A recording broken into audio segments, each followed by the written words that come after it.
మన తాండూరు మున్సిపాలిటీలో ఎన్నో రోజుల నుంచి చెప్తున్నాను నేను. ఇవి ఏసీపీ దాడులలో ఇప్పుడు ఇది లంచం తీసుకుంటూ బయటపడ్డది. కానీ అనేక రకాలుగా ఇక్కడ ప్రజలకు అన్యాయం జరుగుతూ మన మున్సిపాలిటీలో ఎన్నో రకాలుగా ఫ్రాడ్ జరుగుతుంది.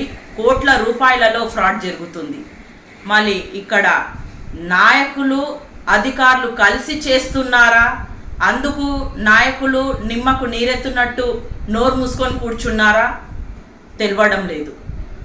ఇంతకు ముందు కూడా మరి 50 లక్షల ఫండ్ కార్మికులకు పెట్టినప్పుడు మరి అధికారి మీడియా ముఖంగా చెప్పడం జరిగింది 150 మున్సిపాలిటీలో ఇదే ప్రొసీజర్ ఉంది, అదే మేము ఫాలో అప్ అయినావా అన్న వాళ్ళు మరి మేము కంప్లైంట్ ఇచ్చి కలెక్టర్కి అప్రోచ్ కాగానే ఆ 50 లక్షలు మళ్ళీ 18 లక్షలకు కుదించబడింది.